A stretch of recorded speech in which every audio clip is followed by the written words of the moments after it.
Hello and welcome back to the Public Eye Podcast, a 6-part series of podcasts brought to you by Granite Exchange. I'm your host, Sarah Travers, and as you know by now, throughout the series, I'm speaking with local entrepreneurs and business owners to learn more about how these companies have come to be, to gain some insight into their growth, and find out how they continue to innovate. So wherever you get your podcasts from, remember to keep an eye out for new episodes over the next 6 weeks and subscribe to stay up to date. Well, today I'm joined by Irene Breen, founder of Bella Moon. Irene, welcome to the podcast. Thank you. I'm delighted to be here. Well, it's lovely to have you. And just before we begin, I'll give a little bit of background into Bella Moon and then we'll come to you. So, Bella Moon, you might be asking, what is this? It is a unique pregnancy pillow designed to support new mothers on their breastfeeding journey. Now, Irene's own experience of motherhood led her to create the product, which supported and nurtured both mother and baby in a safe and relaxing space, allowing mums to reclaim a little piece of tranquility in what is an exhausting time. Using her skills as an architect, Irene created an ergonomically designed support system, allowing mum to take some of the pressure off her tired limbs and muscles whilst she feeds her little one. Made from sustainable and naturally hypoallergenic bamboo, the Bella Moon is the perfect way to ensure that your baby is safe and cared for, and that nourishing your baby is a restful and restorative experience. Irene, that sounds gorgeous. You are very welcome to join us in the Granite Podcast studio.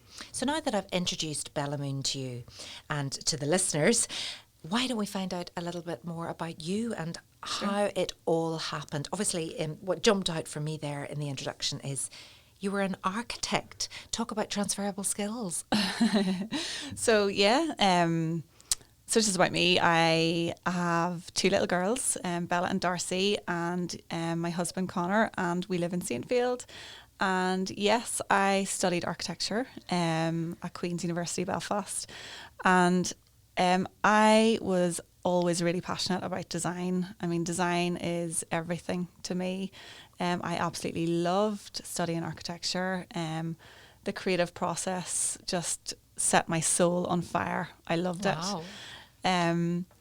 So yeah, I've always had this passion for design. And I guess leaving architecture has been a very sort of gradual process, and it hasn't been a direct jump from architecture to Bella Moon. Mm-hmm. I've actually had numerous different ventures on that path. So Bella Moon is maybe my 4th or 5th entrepreneurship venture.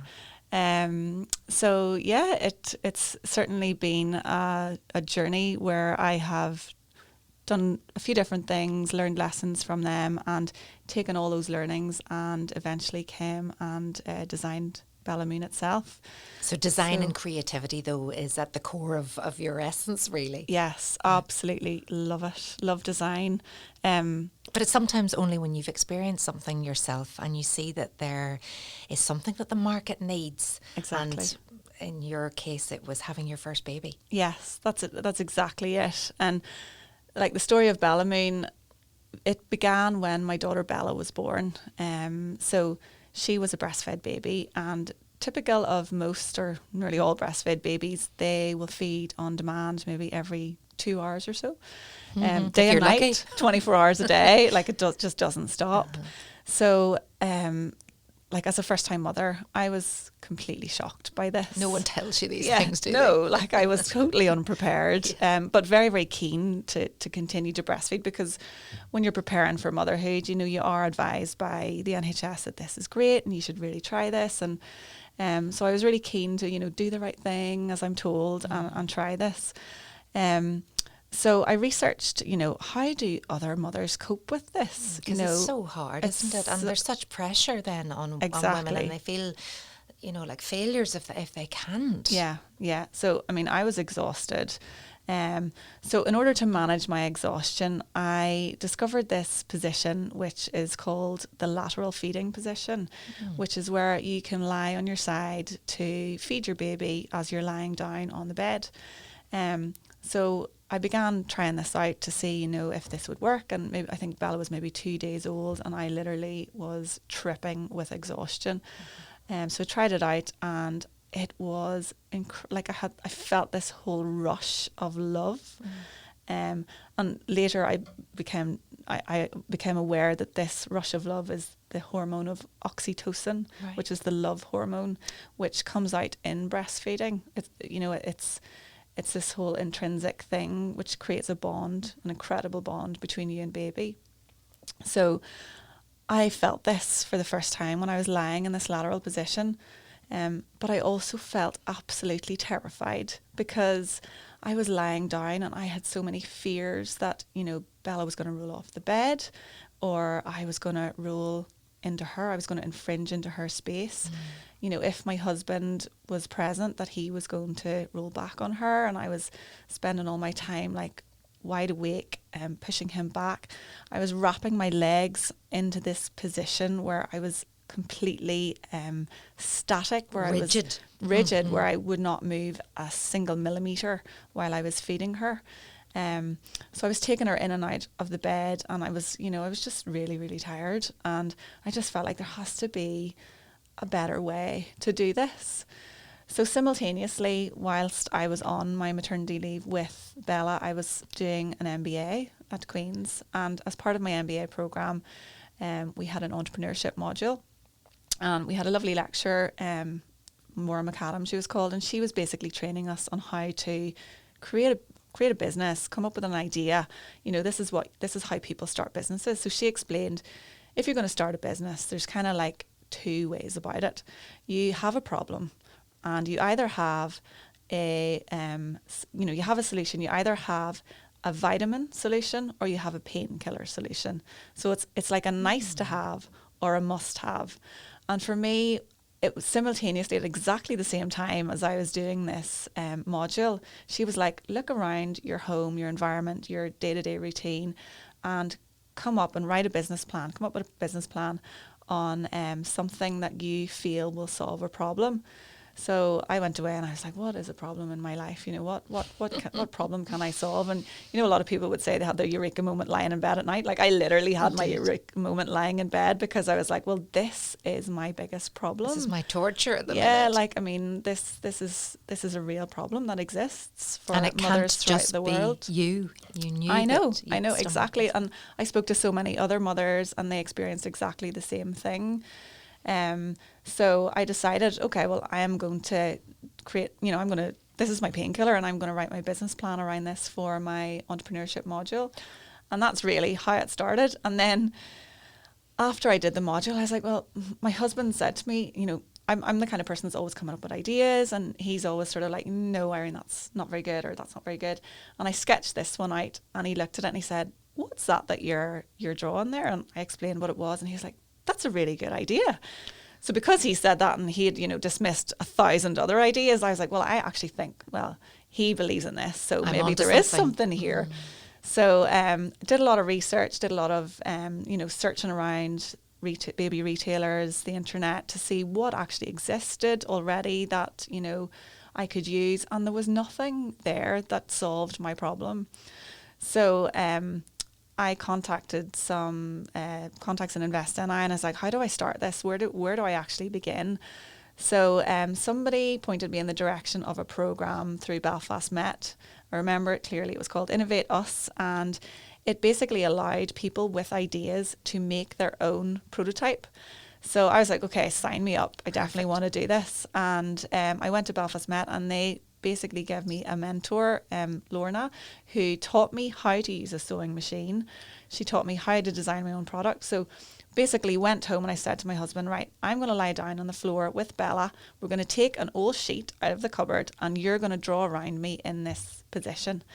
So he took a felt tip pen, and he drew around us in that position on the old sheet. And I took that to my mentor in Belfast Met, and I said, right, this is my pattern, and this is what I want to create. Can you help me do this? Can you teach me how to sew? So she taught me how to sew, and we created the prototype from there. And that was the first prototype, and I used it with Bella. And actually, another funny thing, I had to create a key part of the design was the anti-roll fin between myself and Bella at my stomach. So I was like, I don't know how to make this. How am I going to make this? So I remembered my school days of art and making paper mache. So I ended up making the anti-roll fin from paper mache at home out of like old hangers and newspaper with flour and water, and designed it. And that was the prototype, and I used it with Bella for about 6 months. Now, I don't have the product. I wish we'd had the product in here. I'm looking at it though and Googling here on my phone. Yeah. So your husband drew round you. So there's actually a pillow or a cushion that mum lies on, baby lies on the side, and then there's that separating fin that stops you rolling on baby space. Yeah, that's it exactly. Yeah. So why had that not been thought of before? I know. I know. No, it's great. Like, and it kind of solves a lot of problems, not just that problem. So another key problem that, you would have when you're lying on your side to feed your baby is you'll get, a lot of pain and discomfort in your back because you are so rigid for so long. So I created sort of a cocoon for around mother's back, neck, shoulders, hips, legs that allows mother to lie back and actually stop clenching her muscles so tense, I remember that so well myself, just feeling that rigid. I don't think the shoulders ever recovered. Yeah, it's such a common problem. So so it does that. What about the swapping sides? Yeah, so you can rotate the whole thing, which is quite easy, or you can use the nursing nest, which is the baby's side, the baby's pod on its own, and you can flip that over as well. So it's quite easy to do. And then the whole way through the development of this, you had everything you needed to test the product. Oh yeah, absolutely. Well, my first baby, Bella, was sort of like my little prototype tester. And hence the name. Yeah, and so I was designing it with her and changing things, and then when we stopped breastfeeding, my sister used it and she was making recommendations, and she was like, that could be a pregnancy pillow when you're not, before baby arrives. So we continued to redevelop it, and my other sister was like, oh, that could be, the base of that could be a nursing privacy cover for when you're feeding in public. So by the time we had actually finished with all of our prototyping and testing, we had 7 different functions of Bella Moon. So what started out as one idea to solve one problem became 25 different ways to use the product. So, unbelievable. Yeah, it's been great. And that was great for you, for your sister, for the family. Yeah. You want to take this to a bigger market. What did you do? Yeah, so then the real work began, and obviously I went back to work as well. So I was a full-time working mother, and I was trying to do this in my evenings and my weekends when Bella was asleep. So I got in touch with Invest NI, and they helped, with all of the put me in touch with all the right people, the consultants that I needed to help me, from a professional product design perspective. Patenting the idea and everything. Yeah, so brought it to a patent lawyer, and we filed a patent a few years ago, and actually a few months ago we got it through that it's going for patent approval. Brilliant. We've trademarked it in all over the EU and China, and we've also trademarked it in the USA, and that's all granted as well. So that's all been going on. We also had a huge amount of testing to do, so we did a lot of independent testing because of the very nature of the product being a baby product. You want to make sure it is as safe as possible. So we've spent thousands and thousands and thousands of pounds on all of the testing as well. But what about finding the right investors? Yeah, so I have gone through every means possible to fund Bella Moon. Every path that you can take, I've taken it. It's been such a journey. So I had nothing. I was on maternity leave. I was not earning any money. And basically the first thing that I did, and because I was a student at Queen's at the same time doing my MBA, I started to enter entrepreneurship competitions that Queen's University were holding. So the very first competition I entered was called What's the Big Idea? And I had to stand up and pitch my idea, and I won £200. And that to me was like winning the lottery, because that to me said, right, I have £200. It's not for me. It's for Bella Moon. It's for my business. I'm going to take this to the bank. And I literally went down the road with my check and opened the bank account. And I said, that's it. I'm going to put this in. And at this point, I hadn't really told anyone else about the idea, bar my husband and who I'd done the pitch to. And I sort of went out there and I sort of declared it then. I was like, this is my new business idea. I'm doing this. So people were then starting to hold me accountable. So I had no way back and I had to keep going forward. So I kept entering various different entrepreneurship competitions that would pop up here and there. I became an Invest NI client, and that opened me up to getting grants. So I went down that road to get funding, to get grant funding. I mean, overall, the whole thing from the start of it to being ready, market ready, cost me £80,000. Oh my word! And I raised that money from zero. So it all came from Invest NI grants. I did a crowdfunding campaign where I put it out to market, and I asked people to, invest in the product as a crowdfunding campaign does, and they would receive it. And that was terrifying, but also really, really exciting. How did it do? It raised £10,000 in 2 weeks. That's amazing. It was brilliant. And then one of the real high points of Bellamoon was when I entered the Santander Entrepreneurship Competition, which was a huge national competition, and the prize was £20,000, and you're against 120 students from all over the UK. And I went through the whole process. It was a 9-month process. And like the final was in London, in the West End, in a theatre, and it was all lights and it was all music. And I was pitching in the final. I made it to the final 12. It was like the X Factor. And they announced the winner, and I was the overall winner. I won the £20,000, and it was just like the most incredible moment. And but it was exactly what I needed. Emotional remembering it. I literally felt like I had won something incredible. Like, it was so huge to me at the time, because it meant that I could make my dream a reality. Like, I don't know what I would have done had I not won that, because I didn't have the money that I needed to pay for the inventory, to pay for the marketing, to pay for the website.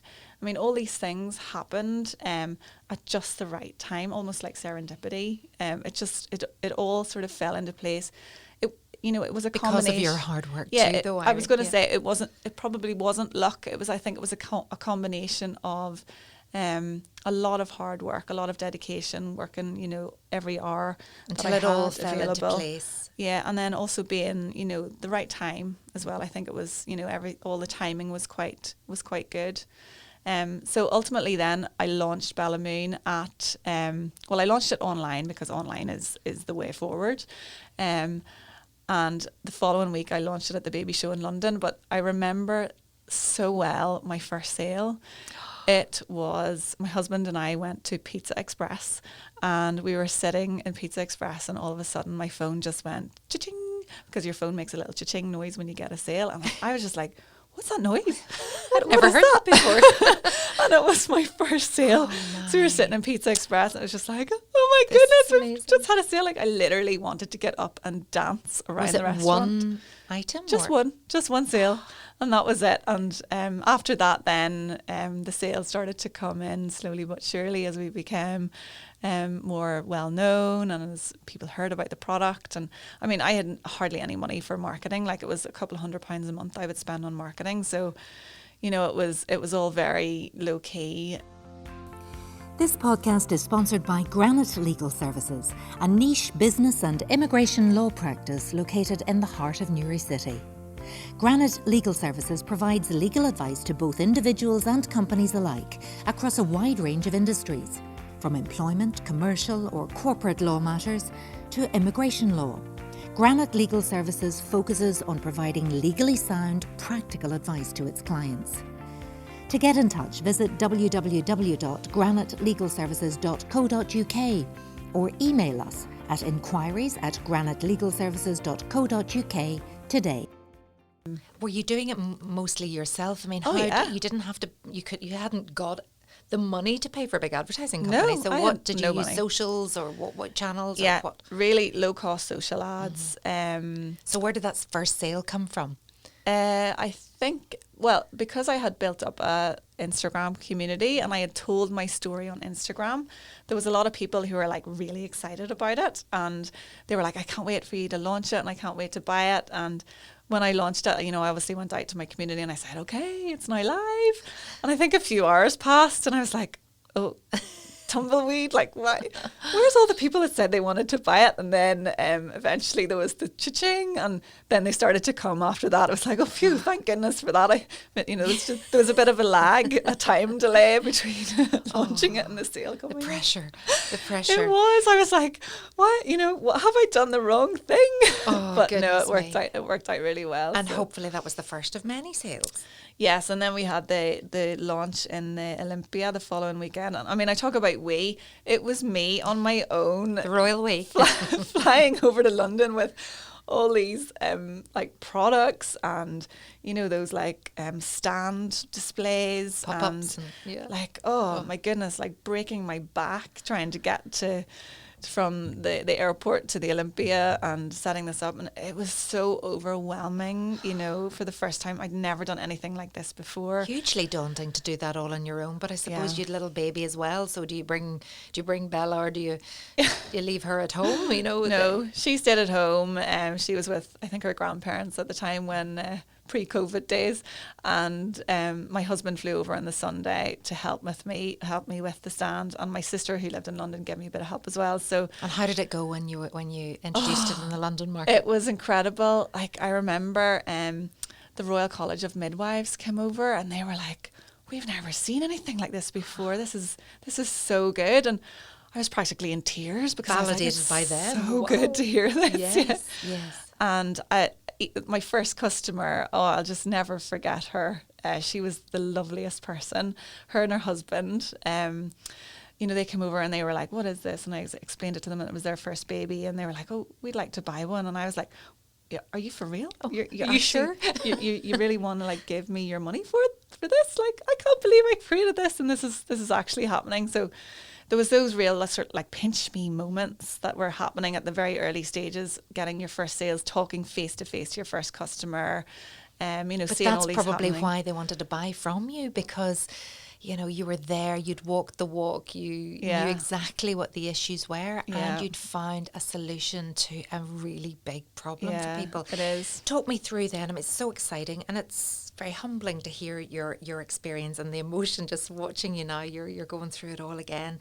What about keeping it sort of back to the business, trying to source manufacturing companies, getting brand awareness out, and I know sustainability and the green message is really important to you as well. Yeah. Oh no, absolutely. Well, I guess by the nature of the product itself, it's a natural product. Breastfeeding is a natural thing. At birth, pregnancy, it's also so natural. So, and that's kind of the way, that's my morals, it's my values, it's the way I live my life. So it was very, very important to me to make sure that it was made in a sustainable way. And yes, I did a lot of research on manufacture. For my first manufacture, I flew to Estonia and, did a lot of research with that company to make sure we had exactly the right materials that were, had no harm to baby, and were also very good for the environment. So that was a key part. And then when we changed manufacturers recently, again, did the same thing. So, but besides that, a lot of the other aspects of Bellamune, it's a baby product, and people obviously use the product for a limited amount of time. So it was important to me that the product can be reused, so it can be passed from sister to sister, mother to mother. So creating like spare covers where if you want to freshen it up, rather than buying the entire product, you can just get a nice new spare cover. And we've created these beautiful designs, which are all, they have these lovely stories behind them. Like there's the fairy tree design, and which is all based around the fairy tree that I live beside in Donegal. And then we have the feather nest design, which is all about angels, and the moonstone design, which is all about ancient Ireland. So there's these lovely stories where people can get really involved with the product as well, and we have a whole new range coming out next year. And do customers like that? Do they like the Irish twist? They love it. Yeah, they really do. Yeah. So it's been lovely, and that's really sort of like sung to my creative spirit as well, because it means that the product can continually reinvent itself through the design of the fabrics and the covers. But yeah, back to the sustainability, I've also made sure that like we vacuum pack the product, part of the product, so that it reduces the impact of the environment on shipping, which is really important as well. And, you know, because it's passed on to different parents, we sew the instructions into it. So if you throw away the box, or if you recycle the box, you'll always have the instructions there sewn into the product. So that's a wonderful idea. Yes. Yeah, all those things. Yeah, you need to think tell about that a woman those. came up with that one. Sorry, that's not very PC, is it? You recently won silver in the Junior Design Awards for the best product design for babies, and then between that and your feature in Vogue, did you ever envision this level of success? Well, I mean, the Vogue piece was enormous for us, and that's been something that's been on my target list of things to do in my life. So to get it, you know, this early in Ballymune has been wonderful. But at the same time, you know, success is relative, and we're only at the start of our journey with Ballymune. We have so much more to do, and I view success as, you know, of the little things as much as the bigger things. So, like for me, winning that What's the Big Idea competition where I won £200 at, you know, the very start of Ballymune, to being featured in Vogue magazine, and, you know, having all of that amazing coverage 5 pages away from Beyonce was just as good, you know, because it's about how much it progresses your business on, and how much you can get out there to mothers to tell them, you know, about what it is that you've created, and ultimately how it can help them as well. Help them no matter who they are, even if they're Beyonce. Yeah. What's been the most challenging part? Oh, there's been a lot of challenges throughout the whole history of Ballymune. So I think one of the most challenging things has been putting all the pieces together, you know, being a mother, juggling a full-time job, going back to work after maternity leave, you know, entering all those competitions, raising the funding, and then having my second child, Darcy, and knowing she was coming, and knowing that, okay, we're going to run out of stock soon, and I've reinvested every penny into the business, so I'm not going to have any money to buy more stock. So, like, what am I going to do for, you know, finance? How am I going to grow this business? So at that, I think one of the most challenging points was for me saying to myself, I need to take this up a level, and I need to get an investor on board, and I need to find a way to take this business from, you know, a tiny startup business to something big, something that can grow worldwide, something that has the capacity and the resources to grow worldwide. So whenever I found out that I was pregnant with my second baby, Darcy, I was 3 months pregnant, I decided it was time to start to find an investor. And I went around all the investment houses in Belfast. I think it was 4 or 5. And I pitched my idea to them, and they all thought it was great, and they loved that I had proven the market already. And I think at that point I'd maybe 200 sales or something. And they were like, okay, yeah, we can see where this is going. We can see the potential. You know, you've got your patent, your trademark, you've got everything there, albeit it's on a very small scale, but we can see where it's going. So I spent between 3 months pregnant and 9 months pregnant securing investment that would allow me to take Ballymune to the next level. And thank goodness I did. I think, you know, securing investment was tough. It was, especially at 8.5 months pregnant, when you're dealing with solicitors and all those things, and you're getting into the nitty gritty of the detail. And I found the most perfect investor for Ballymune, a lady who believed in me and my product and my vision, and who didn't care that I was pregnant. Wonderful. Who actually saw it as a huge opportunity, as did I. I think I was literally on my last week of pregnancy when everything was signed, and the investment funding came through the day I gave birth. I was literally in labour. It was all meant to be. It was like, it was meant to be. What an incredible story. What would you say are the best things and then the worst things about being your own boss? Oh, goodness. Mm-hmm. If anything, this year has shown me the best and the worst things since COVID happened. So, I think the best things is, yes, you can set your own agenda, you can set your own schedule, that really worked out for me because, as I've just said, we secured investment and Darcy was day zero, and I now had to take this business to the next level. So, I could set my agenda. I think I took maybe 2 weeks of no Bellamoon off, and then for the rest of that, but Darcy was coming with me to every single meeting in her she was at our board meeting, our first board meeting, in her little pram, and my husband was there and he was rocking her in her little pram as we were trying to decide the direction of the company. Well, there's the pitch right there if you need to model the product. Yeah, it was. And she was fantastic actually for demonstrating how to use the product to our customers. But yeah, so... But can it be lonely as well when you kind of needed to be a mum too? Yeah. What about hiring other staff? It was hard. So yeah, I hired, and this is part of, the difficulty. I hired our first staff member, and part of the difficulty of Bellamoon in the first year was not having control of your agenda as well as much as having it, because obviously you're a mother and that comes first. And you're trying to do your work, and you're trying to do it in the evenings and when the baby's asleep. So hiring the first person was an absolute game changer for Bellamoon. And I hired probably the best person I could have ever hired. She was also a breastfeeding mother who had a baby that was like 2 or 3 weeks older than Darcy. And she's our marketing person. But I think, hiring her was great, and it's also risky because you're hiring someone who you're going to work with one-to-one, and when it's a small business with 2 staff, you are completely reliant on that other person, and it's you another have marriage, to get really, on. isn't it? Yeah. Mm-hmm. So during the interview we asked some really good interview questions, like personal questions, as well, like, what's your favorite book, what's your favorite movie, to try and get to know them. And we really gelled, and I knew when I met her and when she came in for an interview that she was the person. And I would say that's to interesting, anyone, with the personalities, the different personality types, you'd think maybe, do I go for somebody who's completely different to me and have completely different skill set, or do I go for somebody who's like me?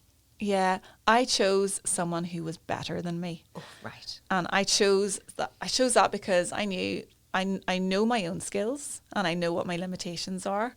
And I could see the skills that she had in marketing, and I could see, there's no way I can do that. So choosing someone better than you, it's a little bit intimidating in a way, because you're kind of like, okay, I'm going to hand over all this responsibility to someone to mind my second, third baby. But she has done a fantastic job, and I think that's probably the best decision that I made, is hiring someone who is better than me in that particular skill. You're not an island, you can't do it all either, No. and you have to grow. It's been a really challenging time for people, and to take on another member of staff when a pandemic hits, it's worked out for you. But 2021 really is your year. Okay, there's still a lot of uncertainty around, but it's an exciting time for Bellamoon. Yeah, so we have huge ambitions for 2021. Looking back, 2020 was challenging with COVID and everything, and it's maybe slowed us down a little bit, but we have so much more to do. So we are going to launch into retailers this year. So we've already spoken to the likes of John Lewis and Boots, and we are going to launch in USA this year. So we've already started all of our compliance testing for USA, and we're getting ready to launch our website there. And we've already made lots of sales in USA and all around the world, actually. I think our product is now in 20 different countries, and we do already have retailers in Singapore, in Kuwait, in Estonia. And we've touched lots of markets. We've touched them all in a light touch so far because it's such early days, but we have huge ambitions to grow this, and we will, because it's part of our vision. Irene, a hugely inspirational story to anybody listening who has a business or indeed has a dream to start a business. And I know my takeaway is definitely if you're thinking of starting out, either find that vitamin or a painkiller, and you have found the painkiller for nursing mothers globally. Thank you so much. It's been a pleasure talking to you today on the Public Eye podcast, and thank you so much everyone for joining us today. You can join me on the next episode when I'll be talking to Shane Neary from Neary Nugs. This podcast was recorded in Granite Podcast Studio. Interested in starting up your own podcast but don't know how? Granite Podcast Studio can help. Record your podcast in our state-of-the-art studio, which is based in the heart of Newry City. Our studio has cutting-edge and user-friendly technology and can seat up to 4 people. We also provide an editing service for our team, using your guidance and editing notes to provide you with a flawless finished product, leaving your listeners wanting more. For more information on how you can get started, visit www.granitepodcaststudio.com.